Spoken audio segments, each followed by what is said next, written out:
ఈ పరిస్థితులు ఉంటే వాళ్ళు చెప్తారు. చంద్రబాబు నాయుడు అంట కష్టాల్లో ఉంటే పవన్ కళ్యాణ్ అండగా ఉన్నాడేమో లోకేష్ అంటాడు.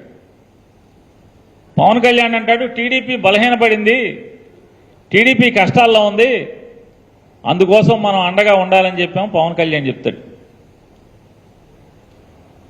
ఏంటి కష్టాలు? ఏం కష్టాల్లో ఉంది టీడీపీ? ఏం కష్టాల్లో ఉంది?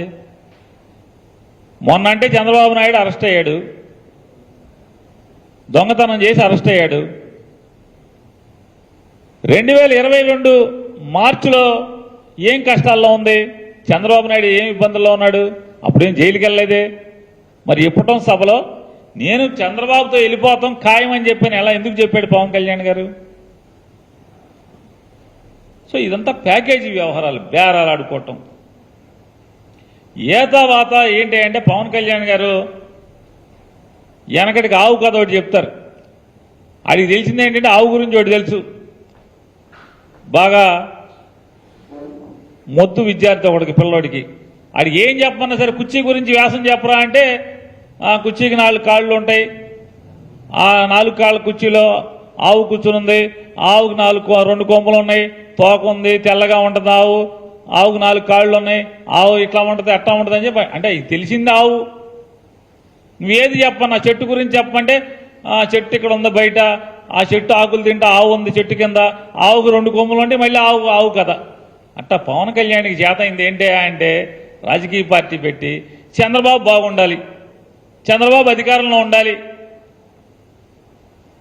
చంద్రబాబు అధికారంలో లేకపోతేనేమో కలిసిపోయి చంద్రబాబు కోటేంటి అంటాడు. చంద్రబాబు అధికారంలో ఉంటే WWF లాలూచి కుస్తీ, చంద్రబాబును పడేసేయండి నా కోటేసేయండి అంటాడు. ఎందుకని జగన్ కోటేసేస్తారేమో, చంద్రబాబు వ్యతిరేక కోట అంతా జగన్ కేసేస్తారేమో, నాకేసేయండి అంటాడు. జనం తెడ్డు కాల్చి వాత పెట్టారు ఇట్టాగే పిచ్చి మాటలు మాట్లాడితే. మళ్ళీ మొదలెట్టారు. మళ్ళీ ఏమన్నాడు పవన్ కళ్యాణ్ గారు? చంద్రబాబుకి అధికారం ఇవ్వండి, ఈ అధికారం ఇవ్వండి ఏంటి అంటే ఇచ్చుకో పుచ్చుకో, నాకు కావాల్సింది నువ్వు ఇచ్చేయమంటున్నాడు పవన్ కళ్యాణ్ గారు. నీకు కావాల్సింది నేను చేసేస్తానంటున్నాడు. 2014 నుంచి ఇదే వరుస. నాకు కావాల్సింది నాకు ఇచ్చే, నీకు కావాల్సింది నేను చేసేస్తా. ఏదైనా చంద్రబాబు అధికారంలో ఉండాలి. ఇది తప్పితే మరో గోల్ ఉందా పవన్ కళ్యాణ్కి? 2014లో 650 హామీలు ఇచ్చినటువంటి చంద్రబాబు నాయుడు వాటిని అమలు చేశాడా అంటే చేతులు ఎత్తేశాడు. ఎన్ని కథలు చెప్పాడు. జిల్లాకు ఎయిర్పోర్ట్ నిర్మాణం చేస్తా అని చెప్పాడు. ప్రతి ఇంటికి 2 రూపాయలకే 20 లీటర్ల మంచిళ్ళ క్యాన్ ఇంటికి పంపిస్తా అని చెప్పాడు. 3 సెంట్ల స్థలం ఇస్తానని చెప్పాడు. ప్రతి పేదవాడికి 3 సెంట్ల స్థలం ఇస్తానని చెప్పాడు. బందర్లో పోర్టు కడతానని చెప్పాడు. బందర్లో ఫిషింగ్ హబ్ కడతానన్నాడు. హైదరాబాద్ నుంచి బందర్ వచ్చి ఉద్యోగాలు చేసుకున్నట్టు అంత ఉద్యోగ కల్పన చేస్తానని చెప్పాడు. రైతులకి బేషరతుగా రుణమాఫీ చేస్తానన్నాడు. డ్వాక్రా అక్క చెల్లెలకి బేషరతుగా రుణమాఫీ చేస్తానన్నాడు. ఇట్లాంటి 600 పైబడి హామీలు ఇచ్చాడు. కాపుల్ని బీసీ చేస్తా అన్నాడు, రజకుల్ని ఎస్సీ చేస్తా అన్నాడు, మత్స్యకారుల్ని ఎస్సీ చేస్తా అన్నాడు, బోయల్ని ఎస్టీలు చేస్తా అన్నాడు. ఏమే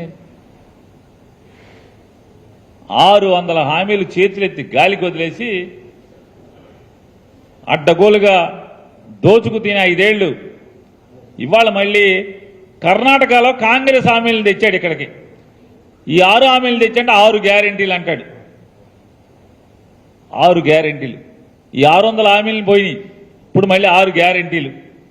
ఈ 6 గ్యారెంటీలు అన్నా దానికి ముందు 2019 ఎలక్షన్స్లో 600 హామీలు 2014లో, 2019లో పంచసూత్రాలు చంద్రబాబు నాయుడు గారు ఇచ్చిన హామీలు, 2019లో పంచసూత్రాలు, 2024కి వచ్చేప్పటికీ 6 గ్యారెంటీలు. ఈ పాత ఏమైనాయి? ఈ 600 హామీలు అవన్నీ గాలికి వదిలారు.